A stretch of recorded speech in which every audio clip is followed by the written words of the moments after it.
Welcome to Penny for Your Shots, Conversations and Cocktails with Brilliant Women, the podcast where we uncork the stories and insights of exceptional female leaders from all walks of life. Our goal is to serve up wisdom, tips, and inspiration, and to support each other in rediscovering ourselves and what sets our souls on fire. We'll also share personal memories, paired with friends and a favorite beverage. I'm your host, Penny Fitzgerald, and I believe that the best stories are served up over a glass of wine or a cocktail. So grab a glass, get comfy, and let's pour ourselves into Penny for Your Shots. What if creativity wasn't just something you do, but a way of being? This week, I'm so excited to introduce you to Pia Mailhot-Leichter, writer, coach, creative director, and all-round brilliant woman who's on a mission to help others reclaim their creative power. From growing up with an artist father in Manhattan to building a successful career in advertising, then taking the brave leap into entrepreneurship, Pia's story is a rich tapestry of unlearning, rediscovery, and trust. In our conversation, she shares what it means to lean into possibility, how to sit with the unknown, even when it's wildly uncomfortable, and why joy, community, and experimentation are non-negotiables. Whether you're in a season of change or just need a nudge to remember that you are creative, this episode is a beautiful invitation to step out of the box and back into yourself. Want to be the first to know when my free Stop Selling, Start Serving workshop is back? Or get a little weekly encouragement, inspiration, and fun in your inbox? Become an insider at pennyforyourshots.com/insider. I'd love to keep in touch. Grab your favorite drink, whether it's Prosecco or kombucha, and click play. Here is Pia Mailhot-Leichter. Hi. Hi, good morning. How are you? Good afternoon or morning to you. I'm good. How are you? I'm great. Where are you located? I'm in Copenhagen.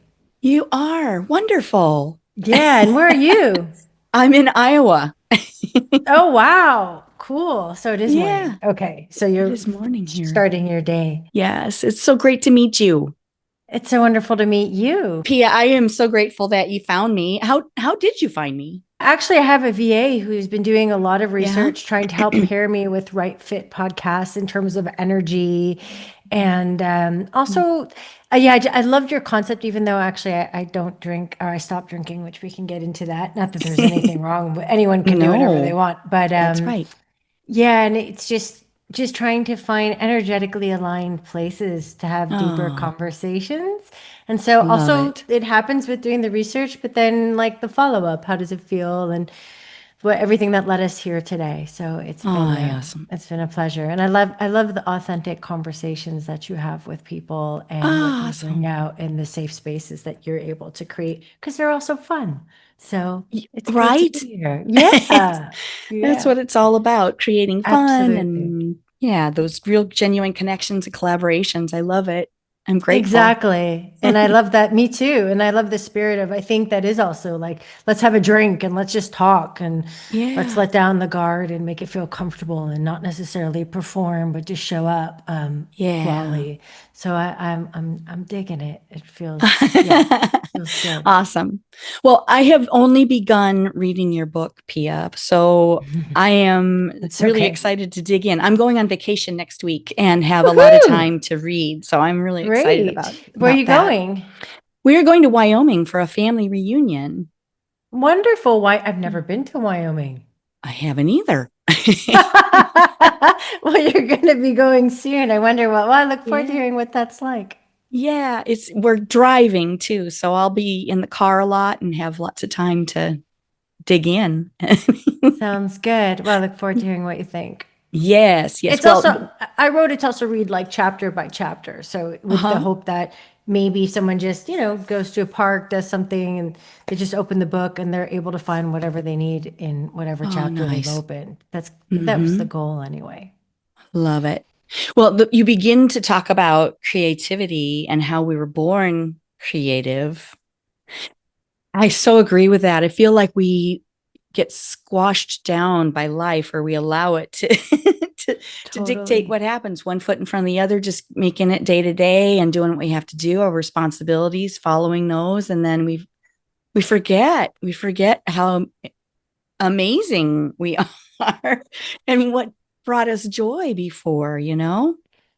Absolutely. And I think that's part of getting older and is rediscovering our Mm. creativity and also unlearning what we've learned and Yes. and relearning again and also Right. rediscovering. So it's kind of coming back full circle to the things that, as you said, brought us joy and how we used to play. And yeah, a Mm. little bit, awe and wonder and less duty and obligation. Even though we have responsibilities as adults, we're also able to respond to life in any way we want. And that's really where our creative power lives.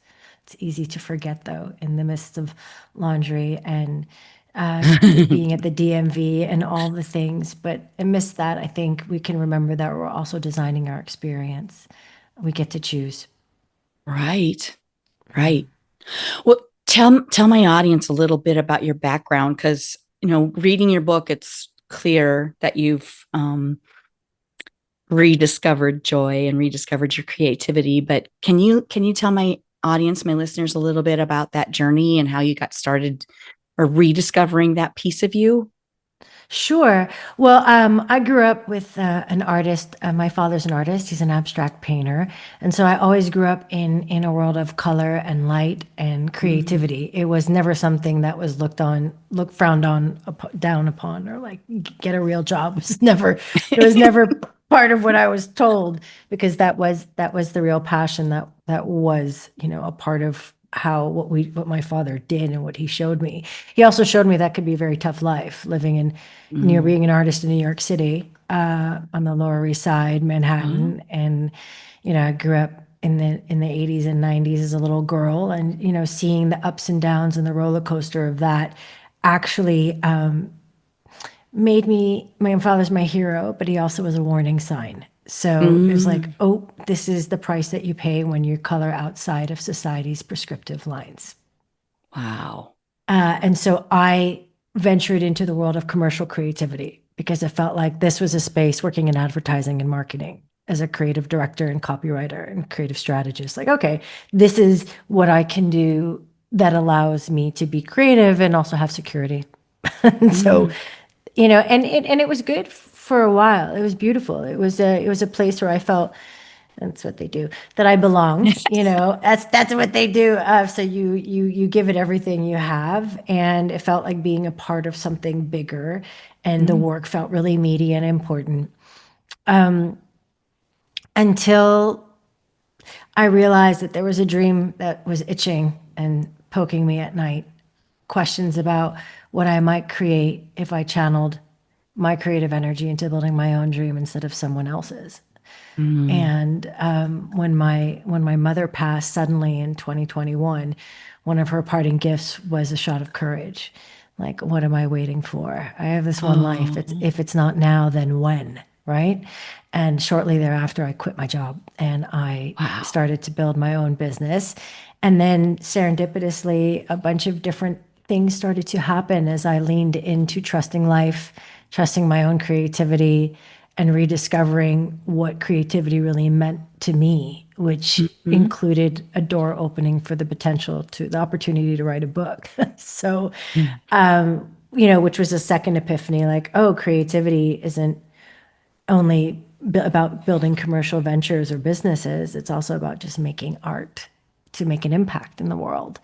And those are beautiful. The beautiful unfolding. But in many ways, connected creativity to something that we do. Right? Like this is we Yeah. do this, An and what act. I've an act.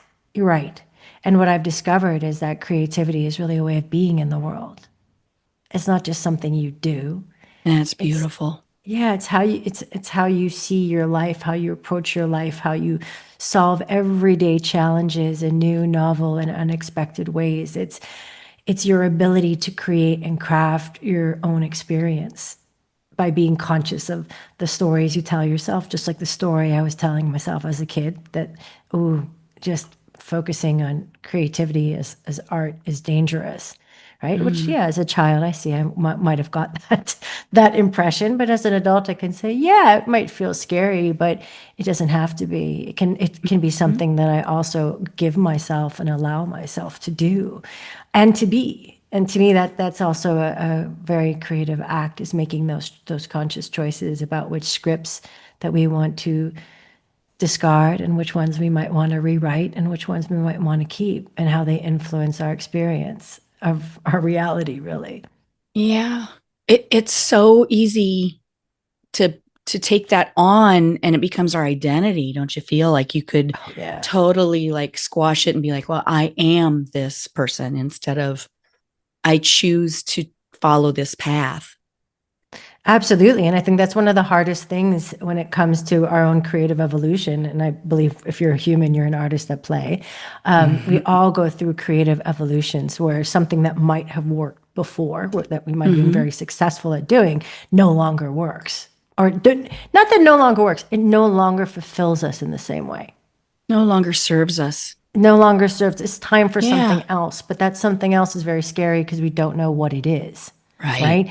And so it's kind of, we have to have these extinction moments almost, where Mhm. we allow what we used to do or used to serve, we let it go, we bury it, we honor it, we have a ceremony, we ritualize it, and then we move on into what is next. And we also have to go into a sort of void period where it's like before, Wow. between what was and what is coming, allowing Mhm. that process to happen. And it takes a lot of courage because it feels very wildly uncomfortable because it's unknown and it's uncertain. But that's really the birthplace of creativity. No one goes to create something knowing exactly what it is they're going to create.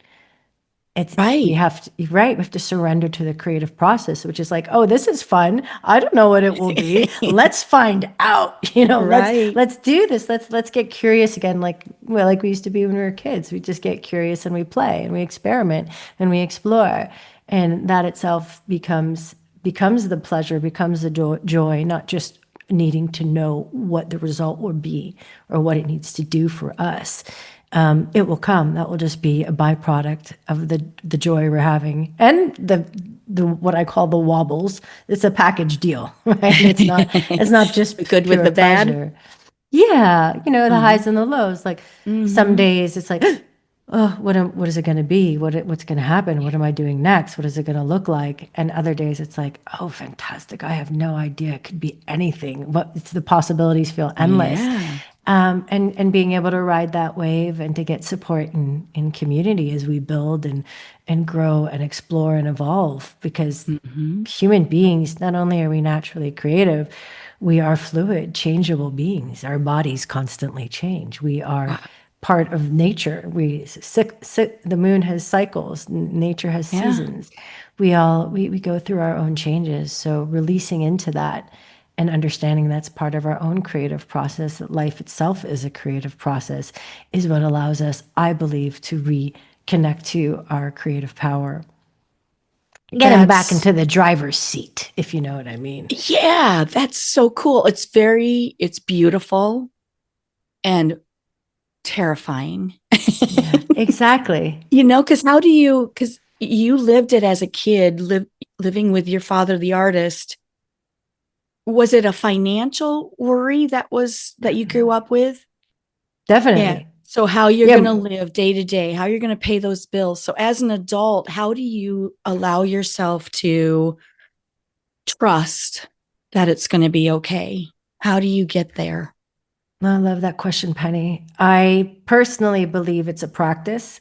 Like it's not a destination. Yeah. For me, I'm practicing moving with trust every day because I know what it's like to move with fear, first unconsciously, right? That fear that we Mm-hmm. kind of inherit, that just what you described, like how are we going to pay the bills? My dad, was a blackjack dealer for the mafia. He drove the horse and Oh buggy gosh. in Central Park. He was a merchant marine. He did anything and everything that could support his art. Wow. And, yeah, so that can feel shaky. That there are stories in that, right? There's Of there's course. inherited sort of scarcity. What if I can't? And some of it's very real. So I'm, Uh-huh. honoring that experience. But as an adult now, I want to move with a different story. I want to move, and I think being an entrepreneur very much is a playing field, or a gym that strengthens my muscle to be in uncertainty. because Mm. it's inherently, life is inherently uncertain, but sometimes when we're in a salaried position, it can feel more certain. But that too, Yeah, of course, anything can happen, right? Is also exactly. uncertain, but it feels more secure. But Right. when False. we're yeah, yeah. Well, A false security. exactly. I heard on a podcast, I just loved it. It really stayed with me that there's nothing more addictive than two things for human beings. I think it was one was heroin and the second one was a salary. Oh, Like wow. what we do, what we give up, what we do for Right. that security, what we trade in Right. often. Yeah. Is this sort of addiction to wanting to feel secure. And I get that because I'm human and I feel it too.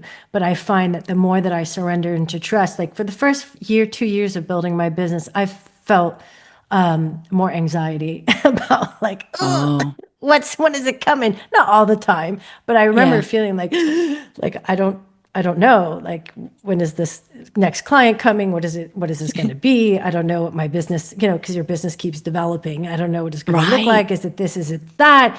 And then it was really interesting because after about 2 years of this, I worried a lot less. My muscle Mm. felt stronger. I was like, no, I'm Mm-hmm. gonna be okay. I show up, but it will figure itself out. It will Yeah. come. It always does. It's let me lean back a little bit. And so I think to me Mm. that's a practice of trust. That's like, okay, I'm not sure, but I trust that if I show up, right, I'm taking care, Yeah. it's gonna be taken care of. And Right. so far it has been. It is. Fantastic.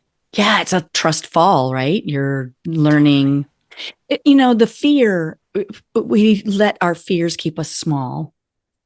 And every time you step out of that comfort zone, it's a practice. It's that Mm. training that you're training your brain to that, oh, I'm okay. I didn't die. That's Totally. awesome. And I think that's where our freedom lies.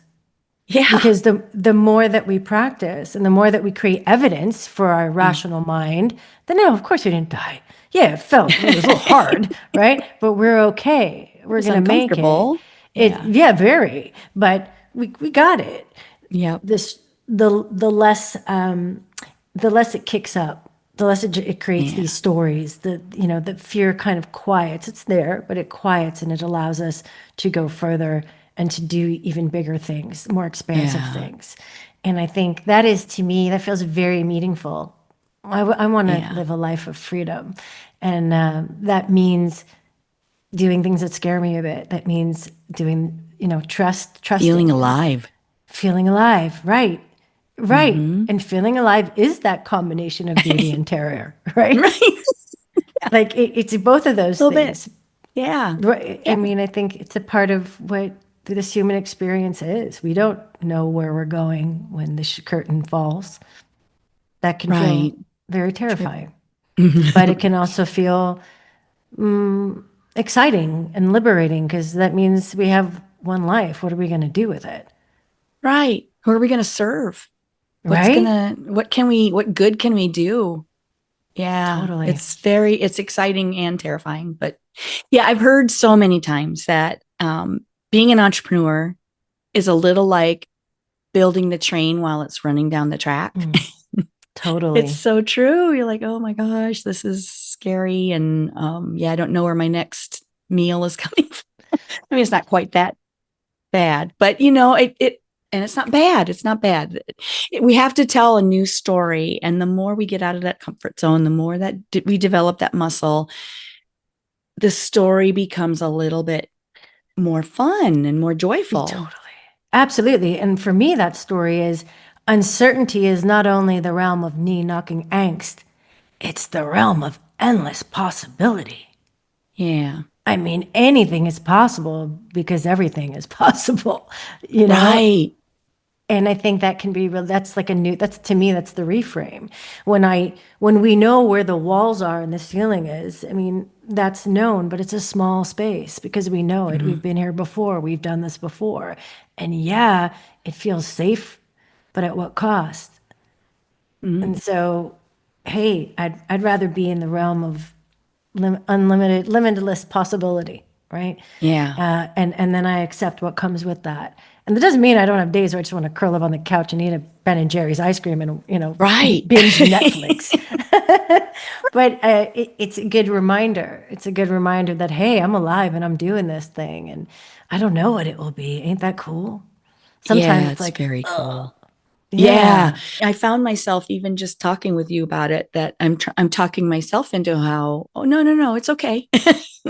yeah, Some days are like that where you feel like, oh gosh, this was hard today, or I have this thing I need to do that I haven't done before, or that I don't feel like I've done very well at before, or I don't have all the things figured out. So for me, getting in a space where I'm like talking with someone like you, creatively energetic and very positive, and getting in that energy and staying around it until I'm able to be brave enough to take that first step out of that comfort zone, that to me, I feel is very important and it helps drive me forward instead of, or pull me forward rather than pushing me up the hill. yeah, Does that absolutely. make sense? Yeah, it does. I love what you're pointing to. To me, you're pointing to partnership and a Mm-hmm. beautiful interdependence. And that's the beauty of it. We're not alone in it.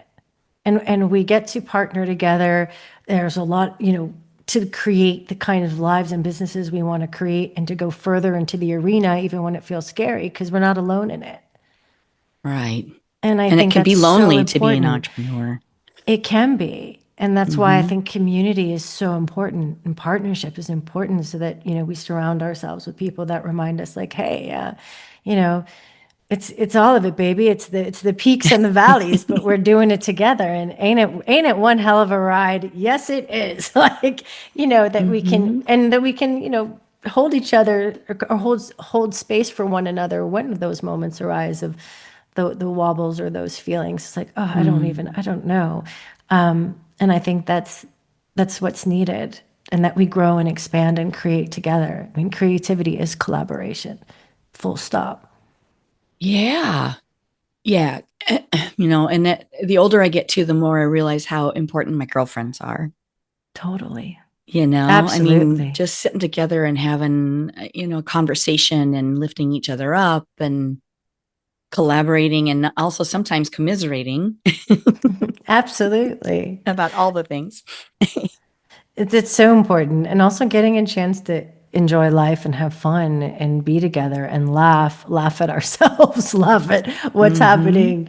And know that once again, like we're not alone in it. That's why I think vulnerability is so powerful because it's what connects us. Sometimes really hard to be vulnerable. I didn't know I was going to share things that I shared in my book, but I did it because I really wanted to show how I lost and found my creative power to invite people perhaps along the ride with me, or to share something that might create some impact or make a small ripple of a difference. And I think the only way, at least for me, where I really feel moved and connected is when I see someone, when I really feel their story, and the story comes with its usual dramas and shadow and light, and I don't know, that makes me feel connected and supported and seen when I read other Yes. people's stories and hear about what their journey looked like. All You're of it, not alone. not just the golden peaks of the journey, right? Right. But the bruises and the beauty marks, the shit and the rainbows. Yeah. Because sometimes that feels more real. I mean, when you hear someone's story, and, like you said, when you are hearing a story and you see them, you hear them, that the person, that's the greatest gift I feel we can give to another human, is to let them feel seen and heard, that they are understood. Absolutely. I agree without judgment. Yeah. Just letting people be as they are and show up, not needing Mm, to be any other way without, yeah, just that fullness. And I think when we're able to share our story authentically, even when, especially when it's raw and mm, vulnerable, then we model that for other people. That right. it's okay to do that. That's actually Yeah. what stitches us together. Are those the the realness of that. Yeah. And that felt important to me, especially in Oh, today's world. so important. Yeah. And as a coach, don't you feel too that it's important? You have gone there, you've been there, done that kind of thing. Now, come with me. Let me pull you with me. Let me help you through some of the things that you're going through because I've been there too. Is that how you approach coaching, or what do you how do Well, you I structure? mean, this is what's interesting. When I went from being a creative director and copywriter, I did a coaching certification towards the end of my agency career, at least, Mm-hmm. in order to, I found that a lot of the creative challenges were also human challenges. So Mm-hmm. understanding how to relate to people differently was really, really important. It was not just about producing the best ideas or the best copy, but it was also about understanding how to really channel and reflect what a client or a human person needed, or what their vision was, or or how to build on that. And yeah, it was felt much more relational. So I kind of stumbled into the world of coaching, which is ultimately the art of transformation, which is very much Mm, creativity, and saw love so it. many beautiful parallels. And so now I'm able to combine both the creative work, creative direction, copywriting strategy, with coaching into what I call creative partnership, depending on the people's or company or brands journeys where they are. I'll turn up the volume on these different tools that I have. So sometimes the coaching will be a Okay. little bit lower, sometimes the creative aspect is a bit higher, and sometimes vice versa. So to answer your question, when it comes to coaching, it's not about me anymore. That was where I was going. So Mm. when I worked in the creative industry, often it's about who can come up with the best idea in the Oh, shortest amount of time, competitive. in brief, on budget. Let's go. Mm, It's very competitive. So it's ultimately about the creative problem solver. And in coaching, it's very much the polar opposite. It's not about mm, me at all. It's about the human in right. front of me. And what I'm there to do is really hold space to heighten their self-awareness, so that Right. people can connect to what feels right for them, and people can feel into their own intuition, and people can remove layers and get also to the heart of what it is they're really looking to create and make real in the Nice. world. You They know, feel safe. Oh, that's absolutely essential. To any courageous exploration is a feeling of safety, and a feeling of being seen, and a feeling of not someone imposing what they think you should do. It's not advice giving. It's not, it's not telling anyone what to do. Hmm. My answers are only mine. They only work for me. So really, as a coach, it's about, helping people find their own answers. And I do that. We do that through my own intuition, powerful questions, insights, a bunch of different tools in order to get to the heart of what it is that they're really looking to create in their life and make real in the world. And Wow. it's actually quite fascinating when that is paired with the creative aspect. So first, really understanding what stops you, what blocks you, what are you yearning to create? Is it really that? What else might it be? How does that Mm, vision support your overall joie de vivre, your overall life? Because it's much bigger than the creation, right? It's the whole of it's the designing your experience. And then once we have that kind of deeper understanding, we're able to bring that to life, and I'm able to use my creative skills to help them do that, whether it's a brand or a business or a creative venture. And that's really mhm. exciting. I find that it's very rewarding, and it's such a gift to be able to be a creative midwife with people. Nice. So in many ways, I don't think my clients know much about me. Now they can, because they can read the book. But like, it was never really about me sharing, this is what I've been through, or this is because Hmm. it's not about me at all, really. Like, Yeah. so that made writing this book that much more vulnerable. Right. Yeah. Right. Well, and even when you're not sharing what made you you, it gives you insight into being able to be open and being able to listen and being able to understand, to be able to help that person just be heard. Definitely. And I think that's what so many of us need, is just to Mm. be seen, Yeah. just to be heard, and to also help see ourselves. Because Yeah. often, that also reflection, like sometimes we don't see our own brilliance.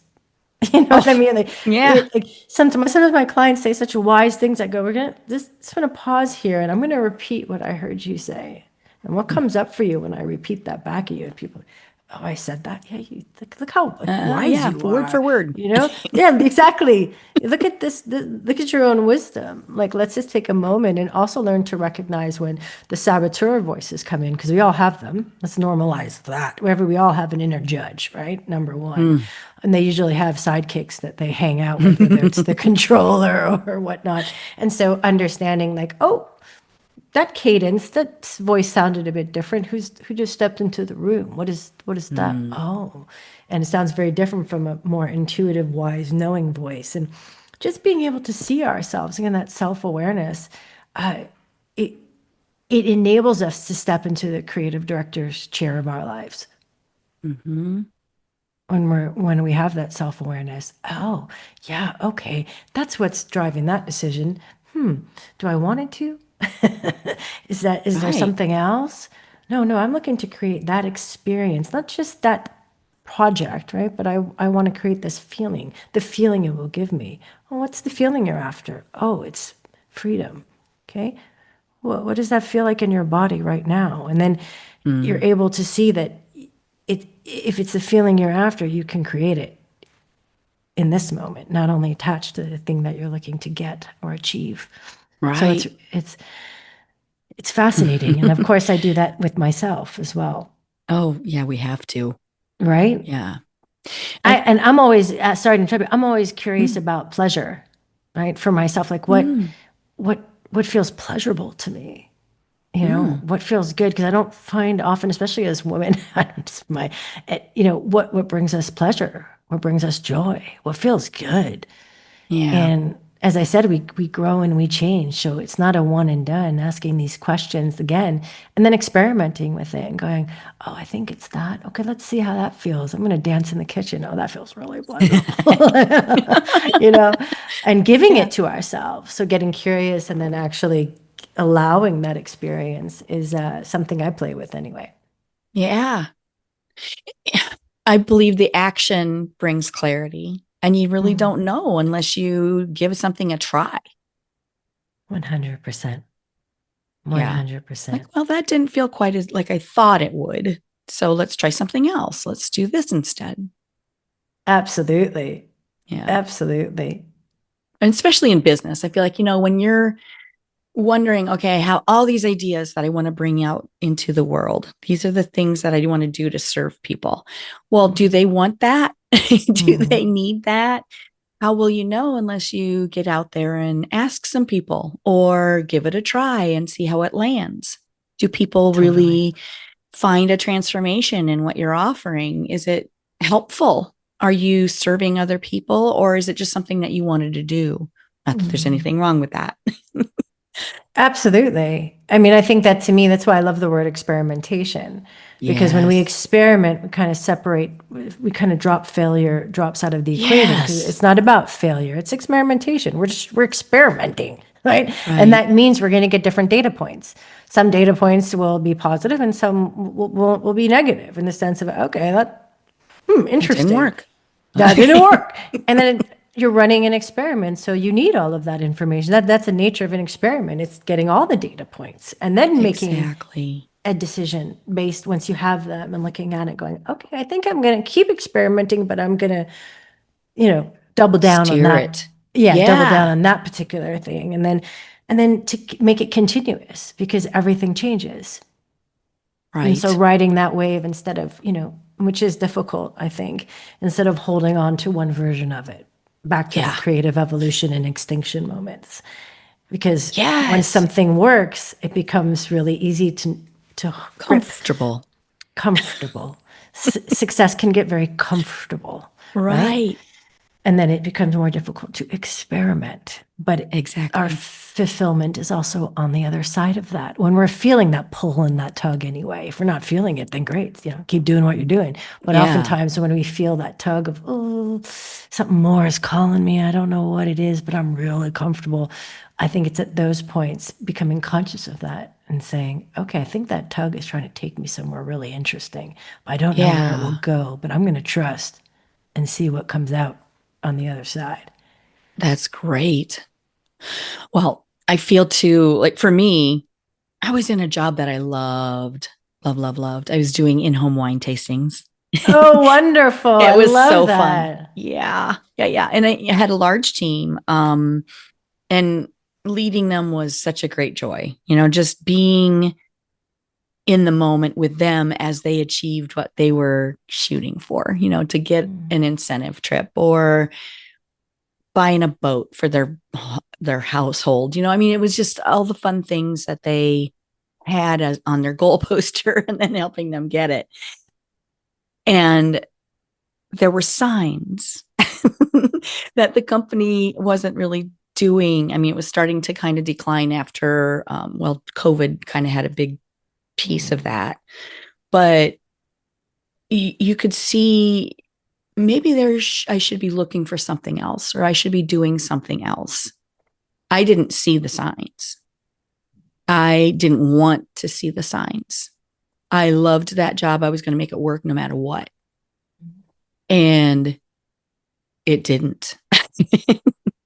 So in hindsight, I'm looking back and thinking, oh my gosh, if I just started this, working for myself, serving others, doing this podcast, hearing the stories of brilliant women, sharing this and collaborating and taking it where it's taking me now.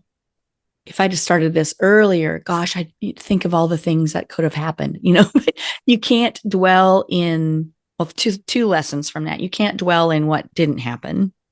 Mm. And don't bury your head in the sand when you love something so much that you want to grab onto it and hold on to it so tightly and it's not going to work. Don't just grab and hold on tight more tightly. That doesn't work. What did it teach you?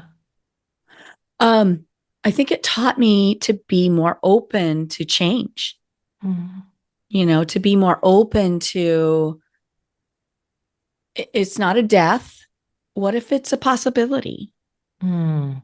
What if it's something more? And I knew it would be, but I just didn't know what yet. So that's scary, right? Not knowing, stepping out of that comfort Absolutely. zone again.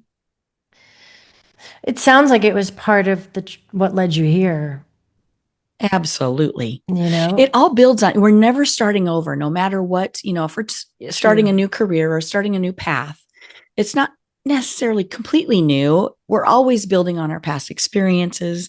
We have all this wisdom that we've gained through trial and error and through all of the lessons that we've learned, even when they're painful. And I think that's the most important thing to remember. It's not the death of us in a way, our identity that was connected Right. to what we used to do. It's Mm-hmm. it's the death of that particular expression of ourselves in what we do. Yeah. But Yeah. we take all of it with us. Right. And we're able then to take it and transmute it or build on it or have it grow and evolve into something new, into a new creative venture. Right. And I think everything you described to me is an experience and process I very much relate to. I did the same thing when I was because I loved what I did. I loved working. I worked at a purpose-driven creative consultancy, so using Mm-hmm. creativity to do good in the world. So I was on paper, and it was wonderful. It's my last agency job. It was so wonderful, and I think that's what made it harder to Mm. leave, Yeah. even though I knew it felt like time was up, right? Like it's because Yeah, I knew exactly. it. I had done it. I had Yeah. done it. Deep I down. knew it deep down, but it was too frightening to think of like, what am I going to do? If not that, what? What Right. I have no idea what it will be. And I think calling in compassion and grace for ourselves in those moments, it takes the Yeah. time it takes, you know? It's just part of our process. And the next time that we're at that kind of sticky juncture again, Mm-hmm. it might look a bit different because we've done it once before. But I feel Yeah. like that first time, it's a lot. It's the big leap. It's the biggest jump that we take. At least that's what it looked like for me. After Yeah. that, the second big jump was writing the book, which also felt really scary, but that only took me Mm. 24 hours to make a decision. Right. Yeah. Whereas And the once you agency decide, role. Yeah, then Then you put I'm it in ready. motion. That's right. And then it just starts. Whereas Hmm. leaving my agency role because it meant so much, it meant moving into entrepreneurship and not knowing what exactly I was going to be building, as you said, the train and the tracks, right? Yeah. That took much longer, and that's okay. Like just like for yourself, like it took longer, Uh-huh. and you loved it so much, and it was something that brought you so much joy. You ignored the signs because you didn't want to see them, and that's it's okay. Grace and compassion, and then look where it brought you. And now the next Yeah. time there's a calling or signs appear, I'm sure you might see them. Yeah. Yeah. Yeah. And I'll be more willing to pivot, I think, Yeah. earlier. Yeah. And use more action to gain clarity instead of, doing the things that we've always done. You have to do something new all the time. It's true. And that's why I think first times are really good. Like Mm, I, I just turned 50. May 23rd. I'm still getting used to 60 it. over here, girl. Ooh, well, you have, I would not have, never have guessed. Much You younger either. I energy. mean, come on, we're just wise. We're wiser. Wiser. Yeah, exactly. And I was in Bali and I'm like, I want to go to Bali and give myself the pleasure of that experience. And Hmm. I want to do more first times as Oh, I get older, nice. right? Because I think Yes. that is a way of running a series of experiments for yourself it enables us to feel that fear and do it anyway in small Hmm. doses. And so I decided to learn how to surf. I don't know why. I just really Oh wanted, my I didn't gosh. want to be, I've never surfed before. I wasn't expecting to be like, an expert or do it well. It wasn't about that. It was just, I've never done it. I'm in Bali. Let's try. And I had this idea of how cool it would be. I do the surfing lesson. It was really hard. It was a I'm lot of sure. like there's paddle, paddle, paddle. There's a lot of work, and then I felt a Uh-huh. lot of fear. Like Yes. I had a trainer, I had a coach with me, someone I've never done this, and he's behind me, holding like I can't see, and he's just like, I'm gonna tell you when to start paddling, and then I'm gonna say get up, and you need to get up. And for the first few times, my brain, I just wasn't getting up. My body wouldn't do Scary. it. Yeah. I Hmm. just felt scared. And it Yep. was cool because what was interesting was in that moment, I was able to feel my fear. And then I got Uh-huh. curious about it, not judgmental. I got curious, like, oh, what am I really afraid of? Well, I don't know what's going to happen. Dying. Yeah. Face planting into the surfboard. No, Yeah. but it was really, I didn't know what to expect. I had no idea what I was doing because I'd never done it before. So I didn't know what to Uh-huh. expect. I didn't know what would happen when I tried to stand up, I Hmm. just didn't know. And so ultimately, it's the unknown. And I've already Yeah. known this, but it was kind of cool to see it in a completely different way, in a different Uh-huh. environment, or it's like, oh, this fear is just because I have no I'm not going to curse, but I felt moved to. I have no freaking clue. I have no freaking clue what's going to happen, what this is. And lo and behold, like after the first few times of messing up and not really getting up, the fear dissipated because I started to say, okay, well, when I start to feel the energy from the wave, he's going to tell me to paddle. And then I Yeah. try to get up. And if I can, I will. And if I don't, I'll fall off. And then the second time I did a lesson, I actually stood up, not eloquently. And I mean, I didn't stand up looking like a ballerina at all, but I stood up and I was really proud of myself for that. Cause I was Yeah. just trying things for the first time. And I also went scuba diving for the first time, which is something my husband wanted to do. He had no intention of surfing with me, and swam with these big manta ray, Wow. huge Yeah. fish, and that was new, and that also felt scary, but also really cool. So I don't know. I feel like that's one way that you don't have to go to Bali to do it, but we can all sort of experiment with what are those first times and what does it feel like when we do something for the first time.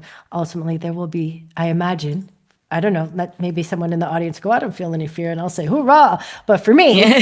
I Atta girl. there's often a bit of fear in the mix because it's the unknown. I've never done it. I don't know what it's going to be. Uh-huh.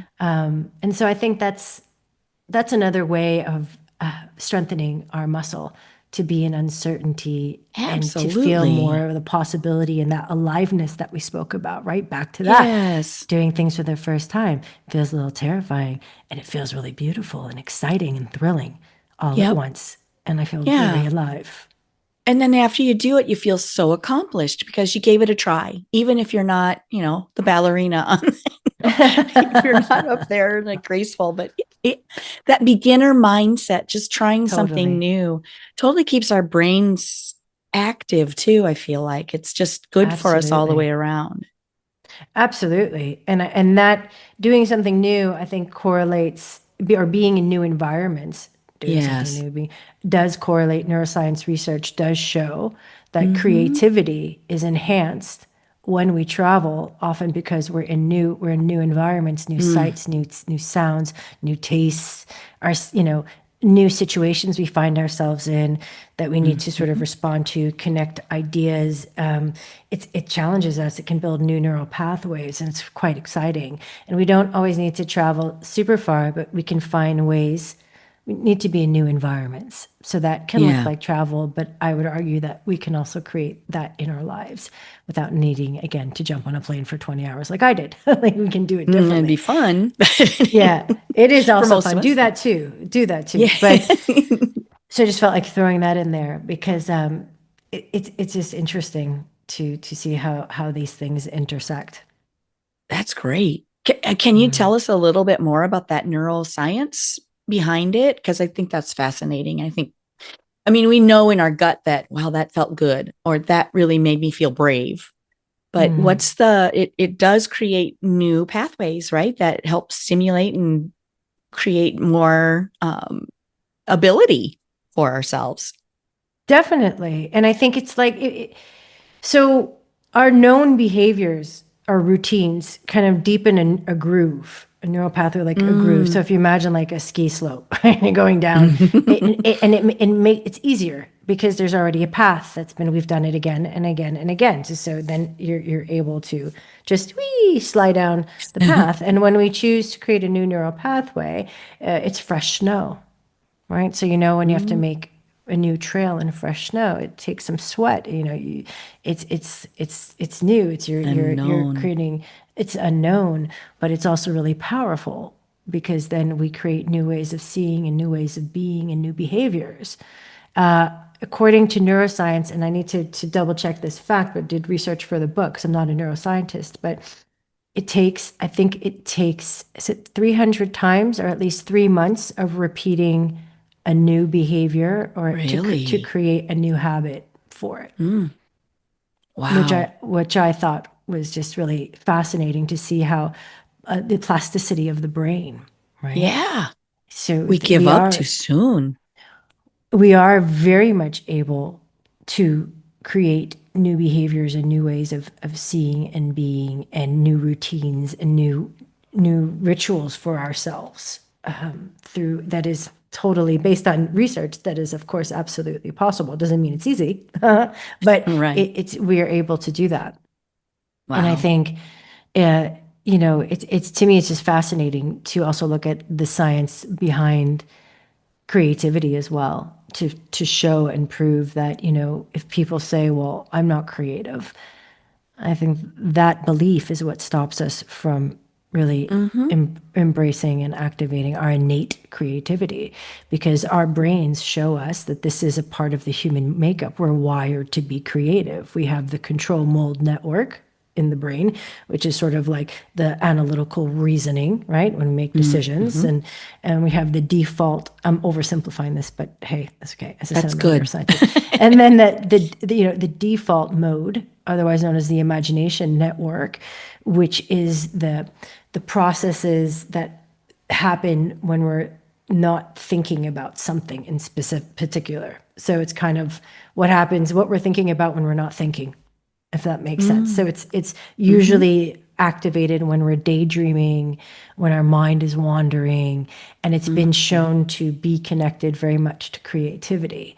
It's sort of that the unconscious processes that allow ideas to incubate, right? So it's happening underneath the surface, and to Yes. create space for that is just as important as the evaluation and analysis and research, also important. The two work together for creativity, right? So first we do the research, understanding what is it we're looking to create, and what's the research or information behind that. How can we start to connect certain dots?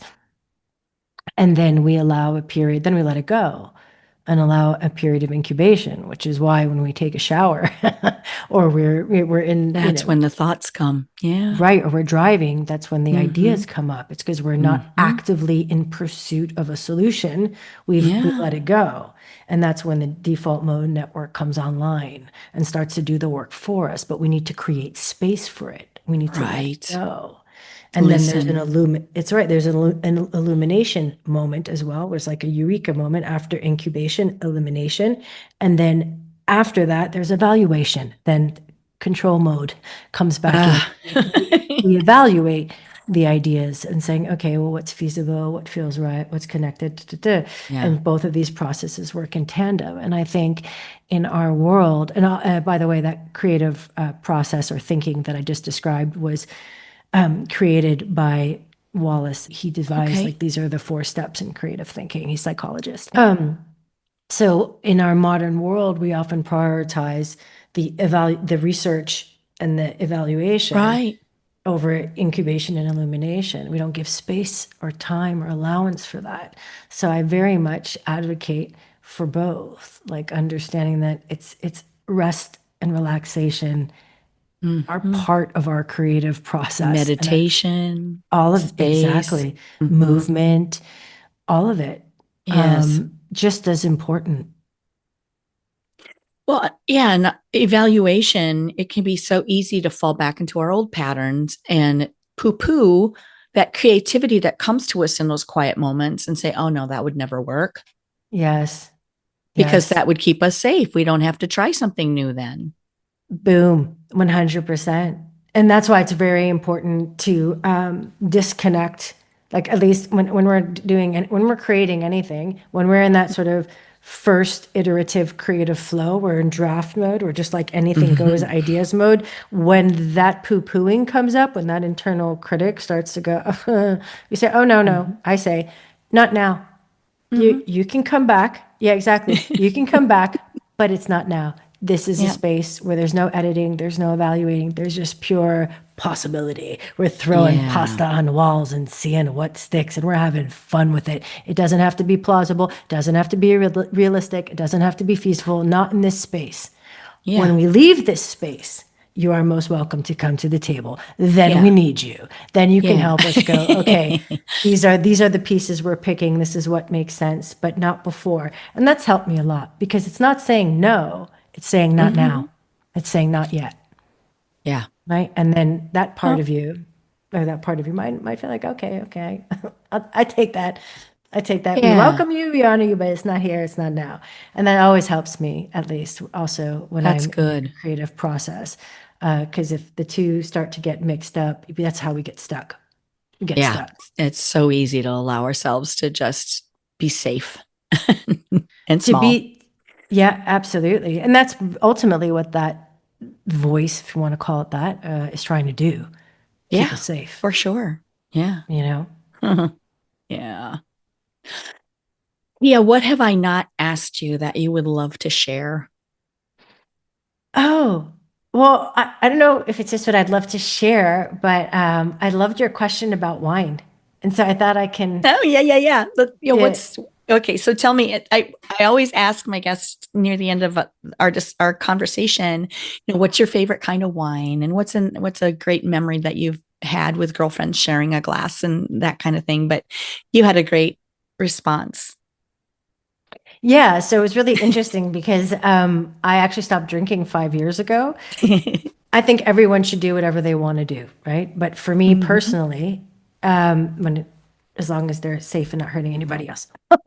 Right. Yeah. Caveat. Yeah. For me, I think the greatest conversations that I've had happened when I moved to kombucha, which is my new fun drink, kombucha. Pineapple, Tecate, kombucha, sour cherry kombucha. There's so many good flavors. Because I felt like I was more present for myself and in those conversations, the more than I had been when I had wine. Also, alcoholism runs in my family. So the wine, or at least my mom's side, maybe both, the wine often felt like a lubricant. It was what was needed. It was a reward. At the end of a hard day, you had a glass of wine. In order to enjoy yourself, you had a glass of wine. And it felt more liberating to me to have a glass of kombucha with the person having a glass of wine, for example, or even my husband having a Negroni, which he adores. Being able to not have a glass of wine and have something else feels like that. That's what I discovered worked for me as I got older, and allowed me to feel myself in those spaces too. Because I discovered, it was really funny, when I was drinking, I was able to hang out a hell of a lot longer with large groups of people, and I didn't really feel myself in it. And when I stopped drinking, I realized, especially in big groups, after a couple of hours, I was done. Like I was, not because I wasn't enjoying myself. It's an overstimulation, right? I mean, you can get really, And I just thought it was interesting because I didn't used to feel it. It was new to me, that experience. Wow. Yeah, because I could see that. Yeah, and I thought, oh, this is so cool in the sense that I get to feel into myself and into what I need, and also to show up fully. And when I'm ready to exit fully, I can also do that. And so it's just been a really wild journey, and it feels quite great to be able to. That's cool. To relate to myself and to my friends in a different way. Also, it opens up new doors. Like, what do we do if I'm not drinking? Because I don't necessarily go out and party in the same way anymore. Oh, heavens, no. No, it's so different now. Right. Yeah. So, and again, this is not to say I think everyone should do what brings them pleasure, with the caveat. But that was just part of my journey. And the last wonderful memory that I had was with my friend Heather, one of my dear friends that I've known since New York days when I was 19. And I've saw all different iterations of her, and she's seen all different iterations of me. And recently we met up. My dad lives in Arizona, so we met up in Arizona, and we did a road trip to Joshua Tree. And we went to the store. Oh, it was so nice. We went to the store, like a Whole Foods or wherever, and we got like 5-6 different types of kombucha, because she's also a non-drinker. Yes. And hummus and carrots. And we just kind of watched the sunset, and did our kombucha tasting and talked about life. And she's actually a neuroscientist. I interviewed her for my book. Fascinating. Yeah, she's absolutely brilliant, and also a very dear friend. And talked about life and love and experiments and explorations, and wobbles and the thrill of it, while sipping on different flavors of kombucha. That's a really sweet memory. Watching the sunset with a girlfriend and talking about all the things. Absolutely. It's beautiful. Oh, wonderful. Pia, this has been so amazing. It really has. Thank you so much for having me on, and for this magical conversation. It's been really lovely. Your energy is just so bright and warm. I really appreciate it. This has been great. One thing I neglected to ask you, where can people find you? And I'll include the links in the show notes and everything so people can find you. But where would you like to send us? I think collective.studio is my website is probably the best place to go. And it will be in the show notes, but it's spelled with it's KOLLEKTIV.studio.